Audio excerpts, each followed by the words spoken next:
Hello, and welcome.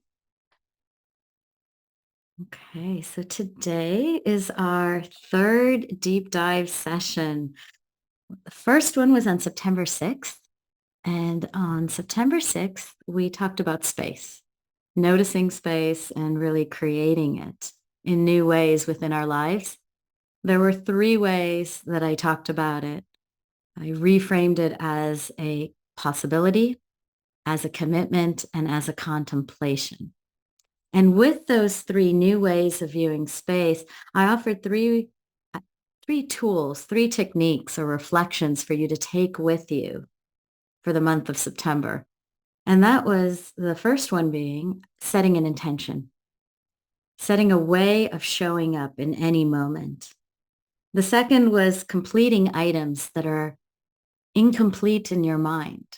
Now, that doesn't mean completing everything that you're doing, but it means putting things into action such that you've let go of your concern around that item. And then the third way that we notice space was by pausing, creating gaps in our calendar, physically putting a pause at the end of a meeting to notice space in that way. Now, last month, we discussed contemplative practices.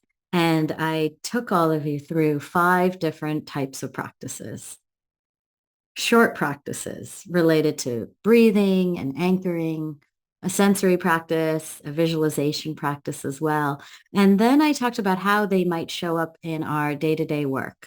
And I used an example of working in an animal shelter and how these practices can support us in our experience at that shelter.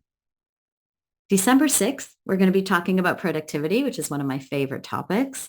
There are many tools online, in the internet, everywhere that are related to productivity.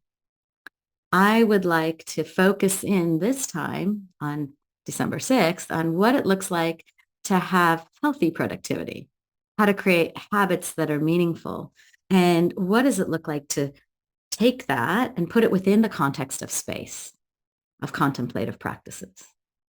And then on January 3rd, we're going to talk about communication in action. That is a topic that probably could be its own module. We will be looking at unlearning, learning, enemies of learning, allies of learning, and then also how we communicate, how the listener is listening, how the speaker is speaking. And then we will wrap up our deep dive session by touching on each of these different sections on January 3rd as well. Now, today, we are going to be exploring values alignment. And really, I want to focus in on alignment, this specific word of what it looks like to have our actions aligned with our motivations, our intentions, those values that show up in our life as being important. The values maybe that we carry from childhood or through generations of time.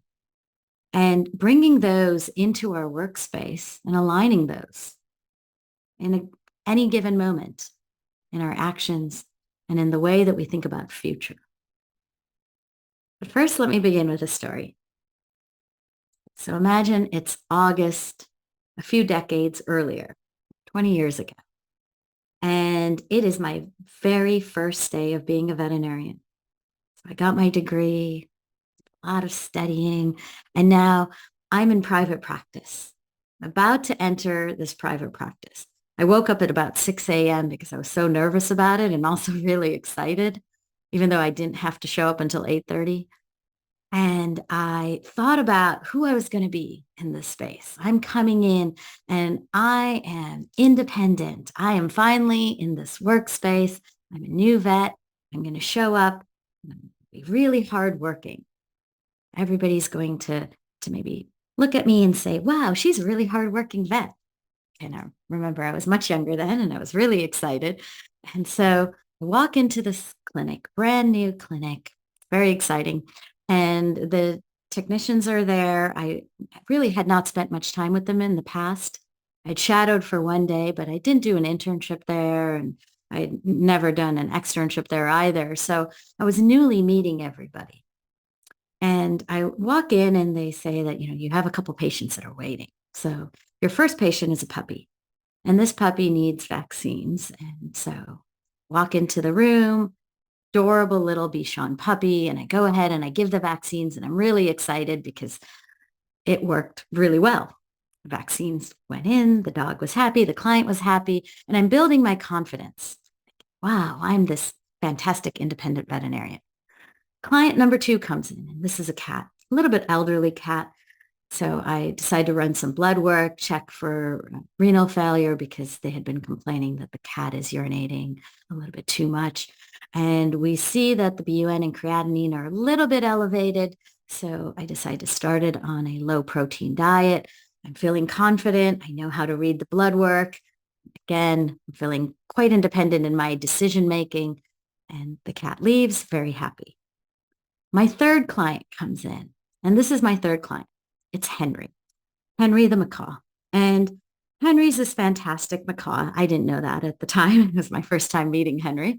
But Henry walks in, well, actually doesn't really walk in. It's brought in.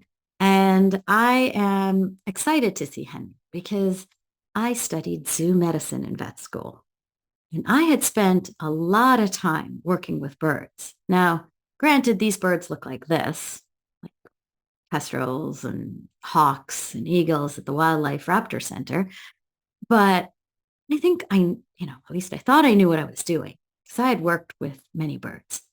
So the head technician, Michelle, who had been there for 30 years and who had birds of her own, including an African gray, turned to me and said, would you like me to help you with Henry? So I thought to myself, I'm a brand new vet, my very first day. And I'm independent. I'm gonna go ahead and do this on my own with the client and let Michelle do what it is she needs to be doing. So I turn to Michelle and I say, thank you very much, but I think I got this. I know you've got a lot of work. Why don't you go ahead and pull up that blood work, from the cat and continue running that. And I have this. I'm going to go ahead and just do this exam on my own.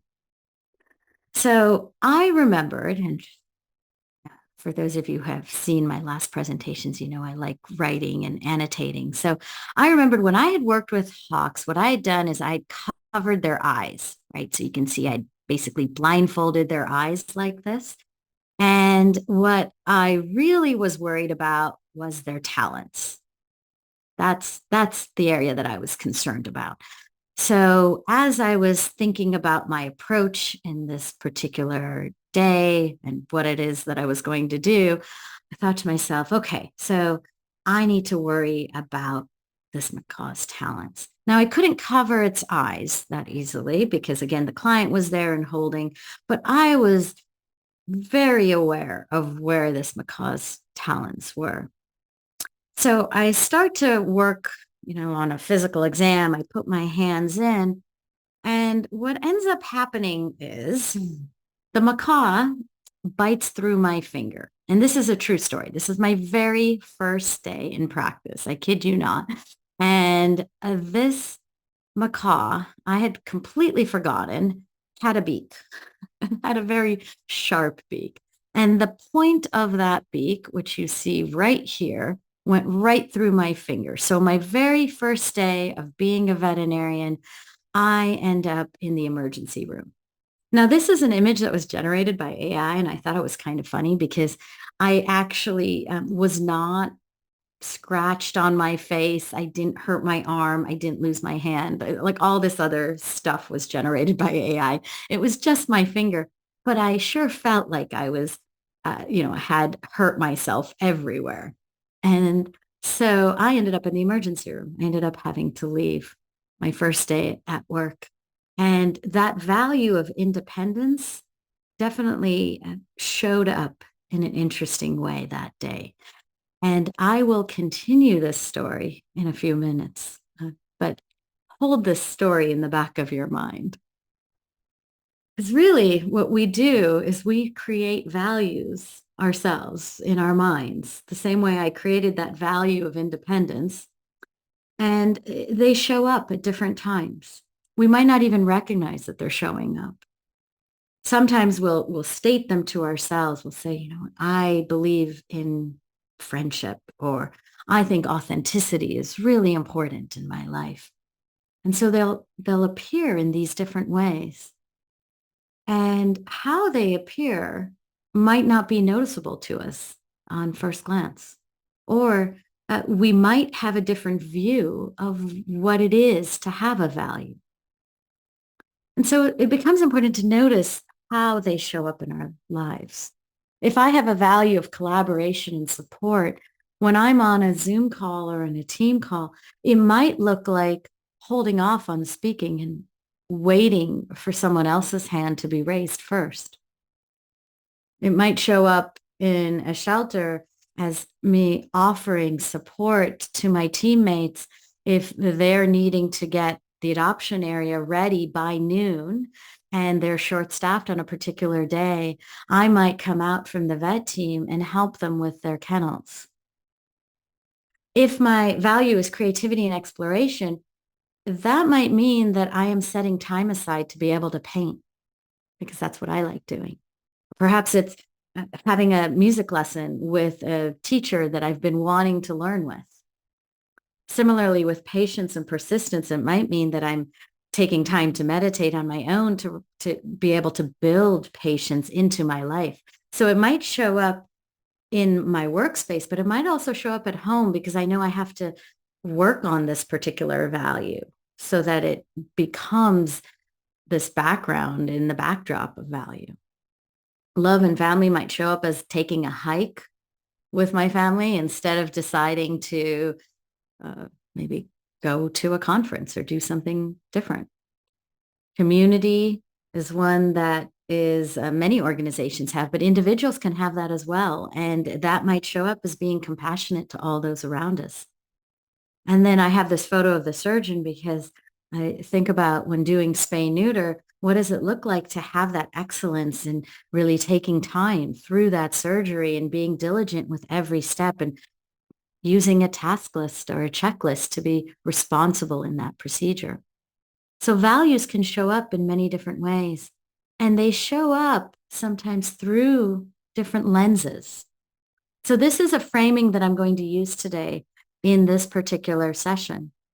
This idea of viewing values through different shades.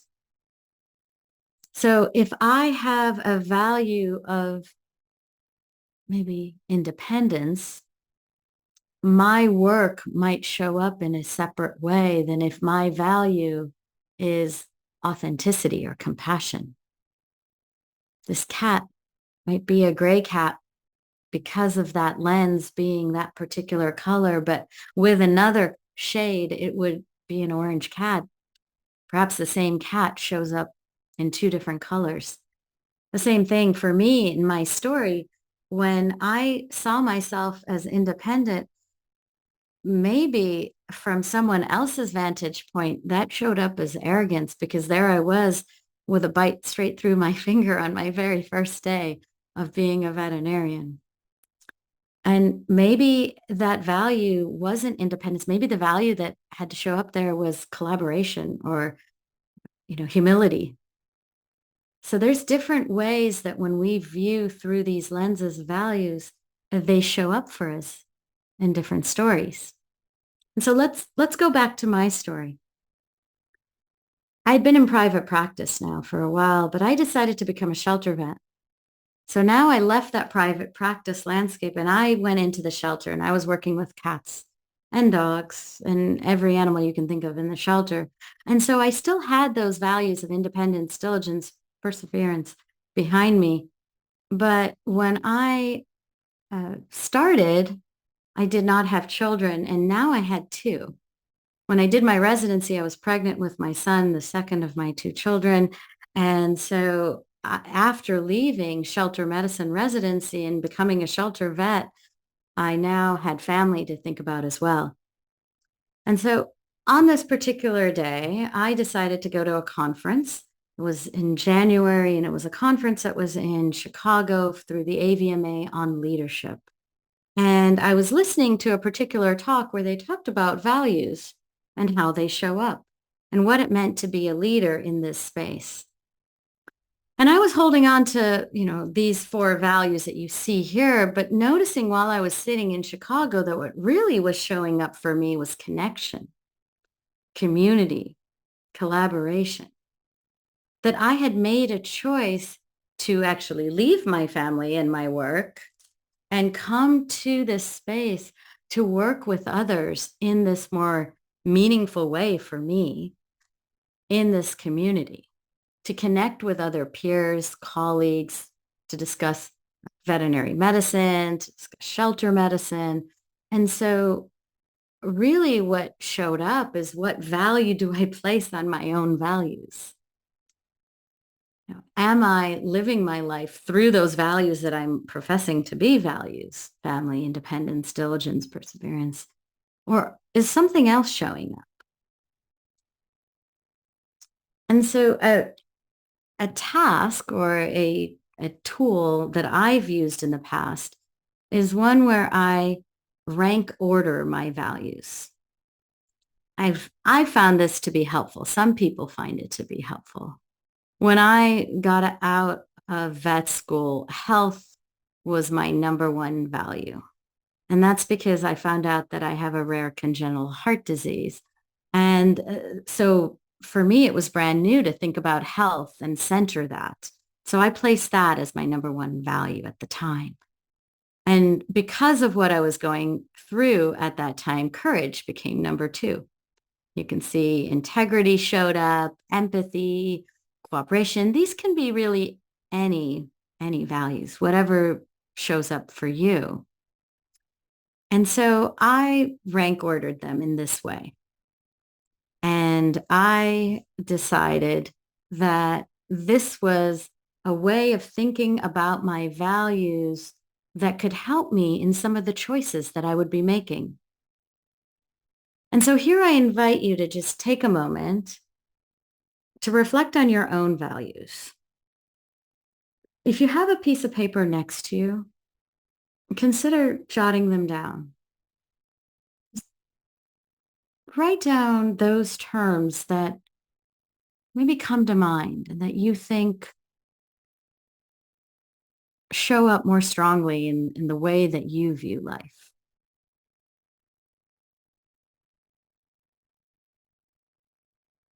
You'll see that this, this new rank order for me changed over time.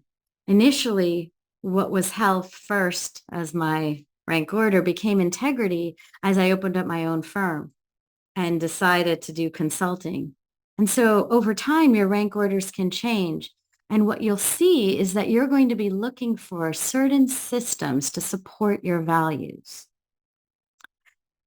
Each of your values has a structure that goes with it. So if integrity is the value that I want to think about, I can't think about it in a vacuum. I need to think about it in terms of, what will there be to be able to support my integrity? For me, I'm going to just type right into here right now. For integrity, this might look like having a capture tool. What does that mean? That means anytime I'm jotting down ideas or having conversations with somebody, I'm going to take that into a notebook so that I don't forget to follow up with somebody. Because if I forget to follow up with somebody, that will impact my integrity. It could look like having everything down in a calendar in such a way that, again, I know what people and what places I need to be at what times, because everything is right there in front of me. That's going to support my integrity. It might look like being more complete with items. And that's something that we talked about in our first deep dive session, because being complete will keep me being whole. So now I can be acting in a space of integrity. And so this is just one way to think about how you might have systems that support a particular value. With integrity, I also go on to think about, do I have a space for reflection on how integrity showed up in my day? That might look like journaling at the end of the day, or maybe having a meditation at the end of the day that reflects on how integrity showed up for me. And that's where practices show up as well.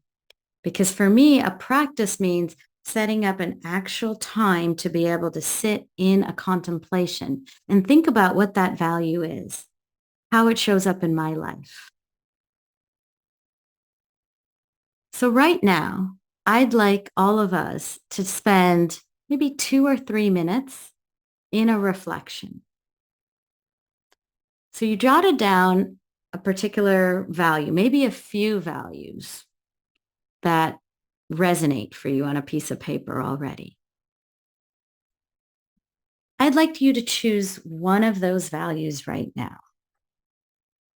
It can be family, love, compassion, integrity, whatever the word is. And we're going to sit in a reflection for about 3 to 5 minutes that I'm going to guide us through. So find a spot that's comfortable. If you are driving or biking or listening to this while doing another activity, I encourage you to still stay focused. You can use this reflection later on because it will be recorded and shared back with you. So go ahead and find a spot and close your eyes. And let's start by taking a few deep breaths.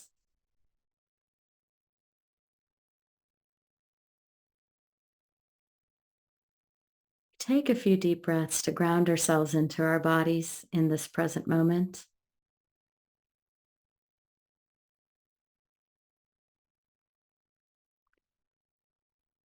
So just notice the breath in your body.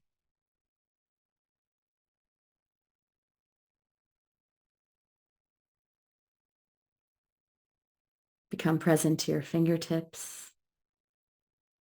Maybe place them together.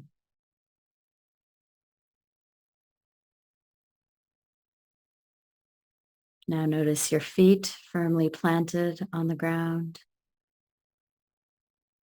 However you're positioned.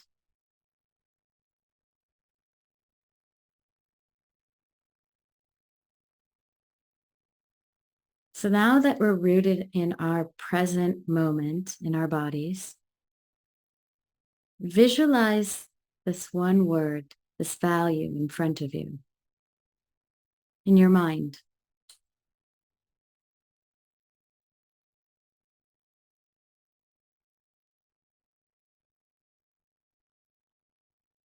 Now, see how this word presents itself in your life.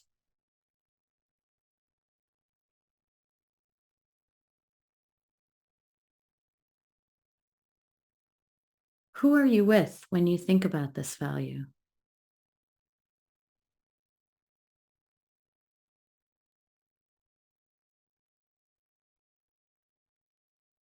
Where are you when it shows up?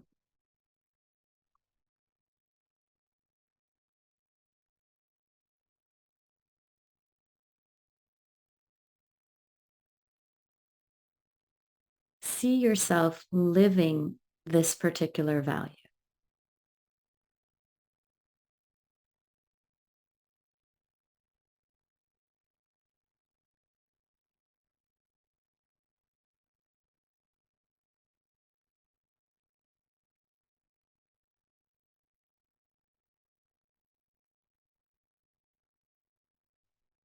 Now, notice what it feels like in your body to be living this value.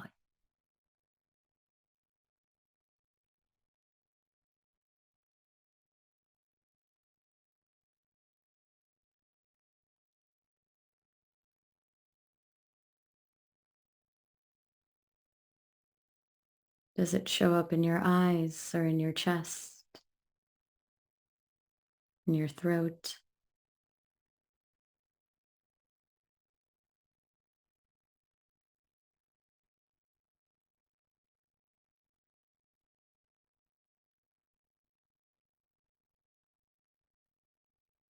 If it's challenging to see how it feels like when you're in this value, when you're living this value, for some, it might be easier to see what it's like when you're not living that value. What happens to your body in that moment?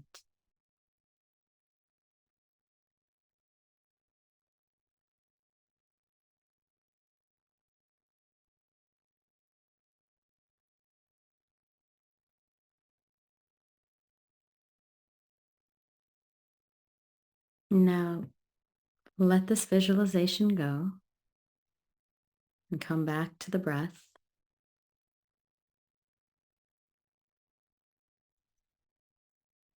And then go ahead and open your eyes if they've been closed.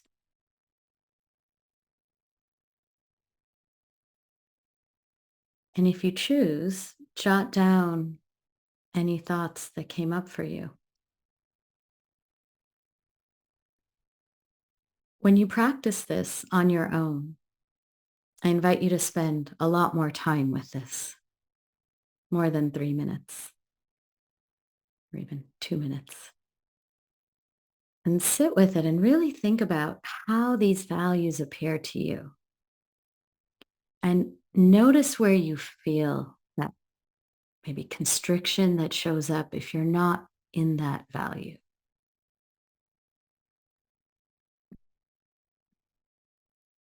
This same lens, this lens that showed us our orange cat, when we have a certain value, we view the world through that lens.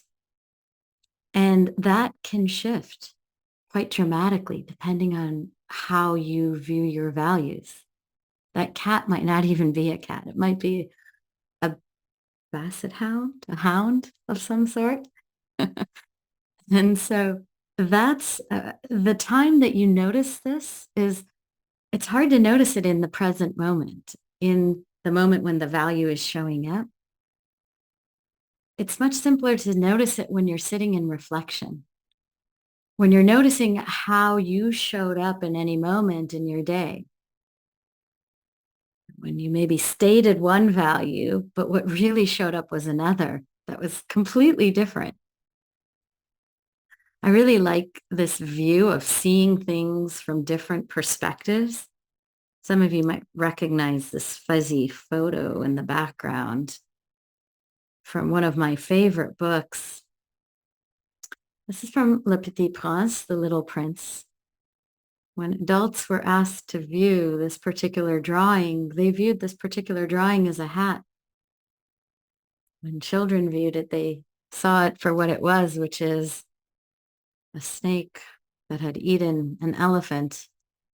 I'm sure many of you are familiar with this story and this analogy of being able to see our values and viewing through this lens gives us a new perspective. It gives us a way of thinking about our actions and the way we're being in any moment. So let me continue my story. Now I have completed my residency. I have been a shelter vet for about 10 years now, and I have my own consulting firm. And as part of my consulting firm, I get to go to really cool shelters. And part of that is learning about their values. And so on this particular day, I'm at a shelter and they tell me that their shelter's values are teamwork, honesty, compassion, and innovation. I'm sure many of your organizations also have core values. And we decide to spend some time thinking about these values. But it's important for us to also reflect upon the values that we are bringing to this space as individuals. And so my values of independence, family, diligence, and perseverance might actually come into contention with those of my organizations, or I might view that there's contention there. The place where I was really viewing it is right here with this independence and teamwork that you saw in the beginning. I had this view that they were two separate entities, that they needed to be kept separate, in fact. And yet, what does it look like to have this blending and this alignment of our own values with those of our organizations or those of our jobs without having to change our own or change theirs? This is one of many, many, many studies. I do not expect you to read this. That's sort of my point here, is that there's so many studies that are out there that link work values to psychological need and satisfaction and frustration. There's an entire fields of organizational design, psychology, organizational psychology that actually explore this and look at how intrinsic values, status values, extrinsic values, social values play a role and examine the impact of work values on individual well-being and work satisfaction. And when you research these, like I have, and look at what comes out of them, there's reflection at the core of almost all of them. This again is a long list that I want to leave you with because you're going to have these slides. To be able to sit with each of these statements one by one. What do I value? How does it match my organization's values? How do my interactions with colleagues connect to my values? And how can I improve these relationships? You can sit with each of these questions in a reflection itself. And as you reflect upon them, new ideas will come up.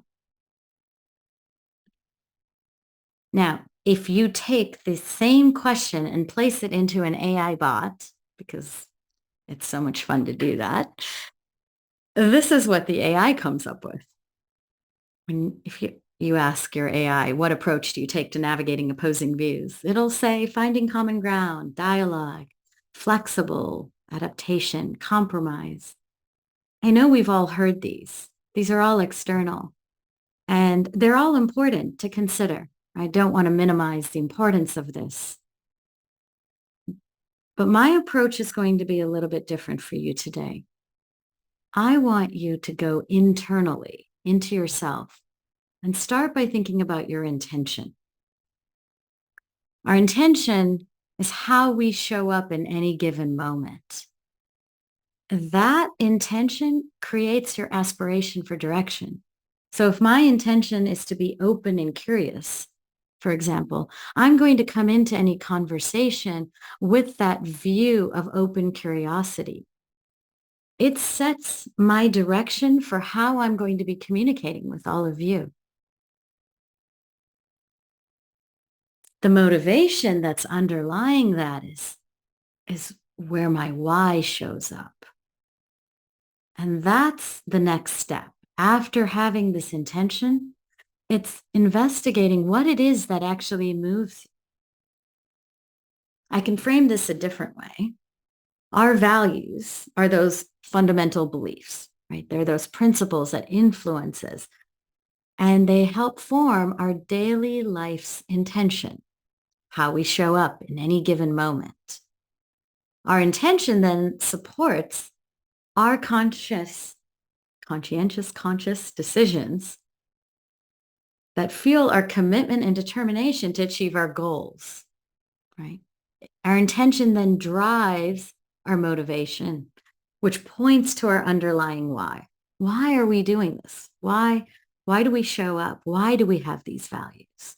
And our underlying why can actually be framed by our mission. So all of them are interrelated. Mission, motivation, intention, core values. And so let's talk about mission now. Our organizations have missions, right? Whether you're in a for-profit organization, a nonprofit organization, they often have a mission statement. People will refer to it as the North Star, the guiding light, where we're heading towards. You'll see missions such as, Tesla's to accelerate the world's transition to sustainable energy, or Maddie's Fund to revolutionize the status and well-being of companion animals, so on.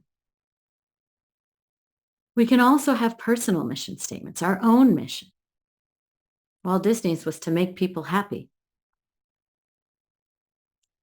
Oh, we have Maya Angelou saying, not merely to survive, but to thrive, and to do so with some passion, some compassion, some humor, and some style. So this is their why, what shows up for them.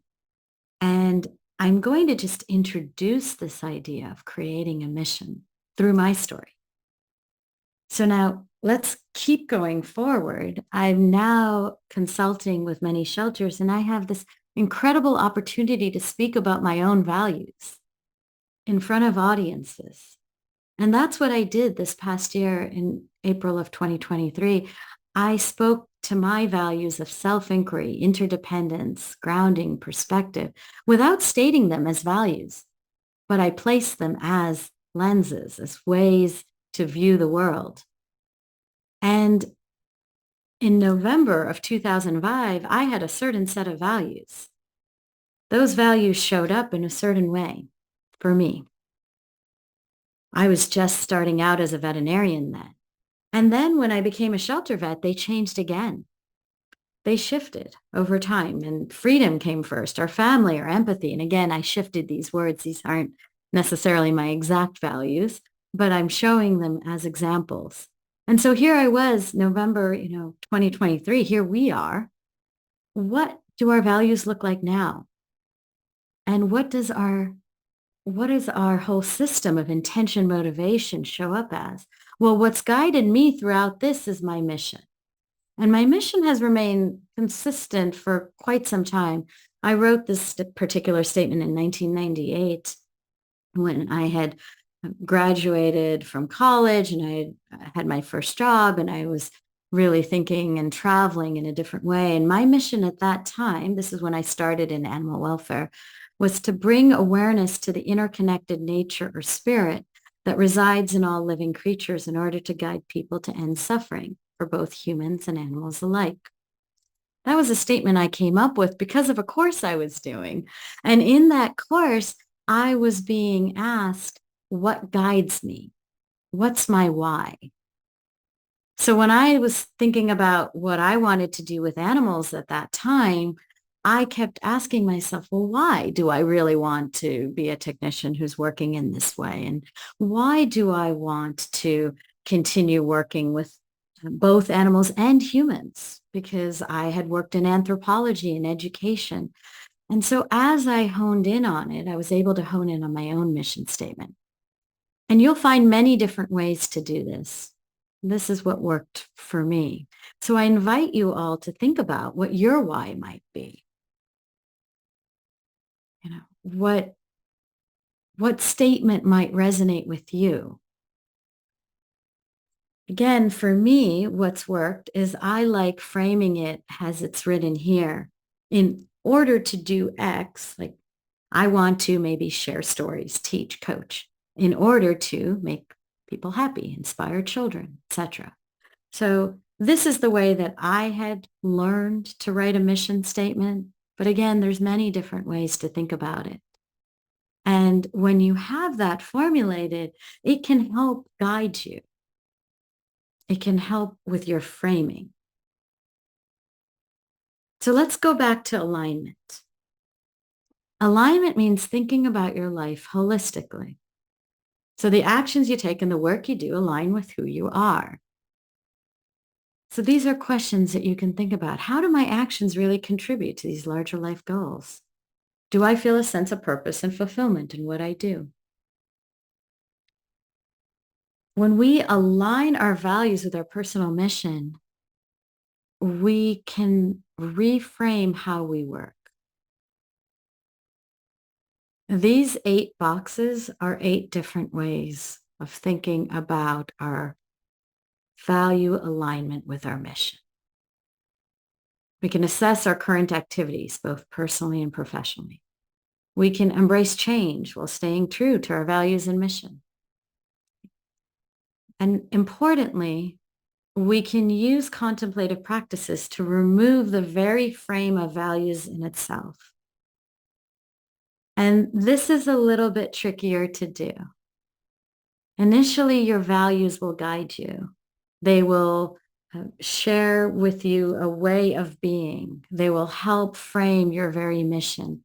But at a certain point, you'll see that your values themselves may be what's holding you back.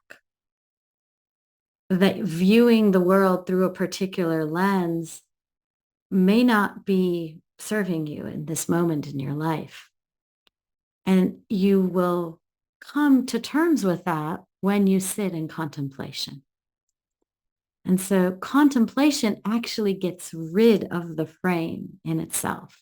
Sitting in practice removes any shift or view in how our values are perhaps different from others and how they're in contention. And when you take away that frame, that will allow you to work in alignment even more openly. This is a quote by Oprah Winfrey that I really like that my colleague Lisa found and brought to my attention. So it is you who have created your circumstances. With every experience, you alone are painting your own canvas, thought by thought, choice by choice. And beneath each of those thoughts and choices lies your deepest intention. If you're feeling stuck in your life and want to move forward, start by examining your past motivations. Again, pointing to the motivation, reflection, intention, goals, and choices. And so for a brief moment, I'd like to spend, again, 1 to 2 minutes, which I think I have. Let me check my time. Yes, I do. I'd like to spend 2 minutes again in reflection. Again, go ahead and close your eyes wherever you are and take a deep breath.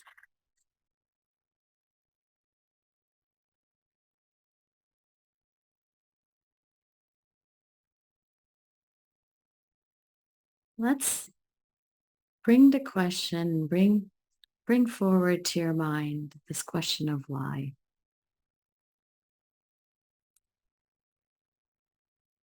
What do you see as your underlying why? Motivation. You can think about a specific circumstance or maybe even more broadly. What drives you?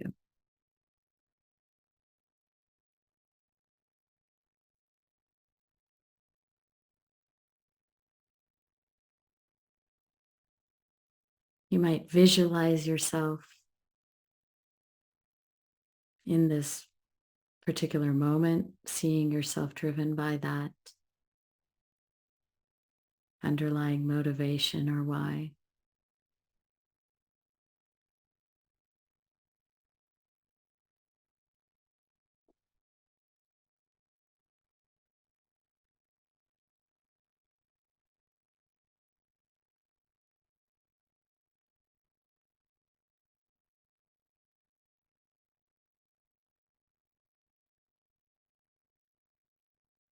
Maybe it's something that excites you, that you feel is at the core of your being.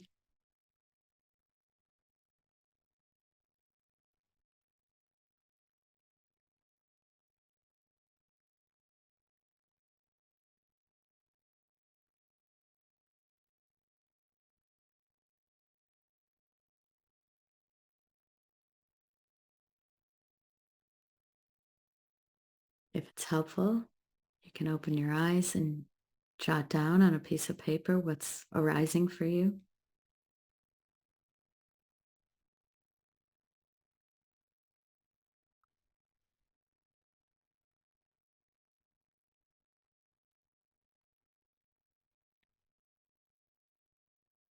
Invite you to come back to your breath and then return to our session. Notice how even 30 seconds or 15 seconds of thinking about a question can either bring up more questions or have you in a place where you might feel some discomfort even while you're sitting and grappling with what that why might be or what this activity is even for you. So I invite you to take more time individually to really reflect upon each of these. Reflect upon your values, reflect on the alignment of personal values and organizational values, and then of mission and actions. Bringing that all together. It's when you look internally at your own intention, motivation, and values that when you feel in conflict with others, when you feel in conflict with organizational values, that you will be able to shift your own perspective. Doesn't mean changing your values. It means being true to your values in a way that points you and guides you through your motivations, through your mission. And so this is this is an opportunity again for all of you to consider again sitting in reflection. And we have at the JYO two different ways that you can do this on your own or in community. An insight timer, I think yep, it says Jyothi V. Robertson, DVM. You can follow some of the meditations that I record when we do them live or virtually together through our monthly gatherings. We have 3 different monthly gatherings. I'm also starting a few other gatherings. So if some of you find that the timings do not work well for you, I have been asked uh, to offer a few more sessions, and I don't mind doing this for organizations as well. So if any of your organizations are interested in having a reflective session, I will gladly come to any of your organizations to share a meditation or two for your purposes. So next month again, please join us on December 6th to discuss productivity, and also on January 3rd to talk about communication in action. And I thank you very much for joining us. I would like all of you to just hold on for 1 minute because I would like my team member Robin to please, let me just make sure I can see where everybody is, come off mute and join us because I would like Robin to share her story because I think it's a really interesting story of how values showed up for her. Robin, the floor is yours. Okay. Yeah. Hi, everybody. Um, so, yeah, Josie asked me to share my experience because I frequently tell her that aligning my values was sort of the beginning of my personal journey, as corny as that sounds. And it really created a pretty profound shift in my life. So I guess like like most of you, I've worked in animal welfare and had been working in one way or another since my professional career first began. So, and I'd always loved it, and I've been in it for about 15 years. But after the birth of my first child, something shifted in my life, and I felt the shift at the time, but I didn't really understand what it was or recognize what was going on. But and then so just kept living my life as I had. But and I became more and more dissatisfied with my job and my role and frustrated at the end of the day and more just stressed and resentful in general. And going to work really just kind of became more of a struggle than anything. And that hadn't been true before. And then one day I was talking to Jyothi, and she asked me about my values and whether the choices I was making in my life reflected my values, which in hindsight, she was probably a little leading questions there. Um, but Jyothi had, never given me bad advice before. So I started to think about my values, which sent me down this like 2 week gut check spiral, self-questioning and introspection, which was not particularly fun. Not gonna lie, but ultimately, and something clicked because I wasn't living in my values. Like I never actually stopped to identify my values, so of course I wasn't aligned with them, and the result was what I was seeing, which was that my life, yeah, it was just constant stress and frustration with how my days were turning out. And yeah, it was turning me into a person that was not the person I wanted to show up every day for my family and my coworkers. So for me, exploring my values was the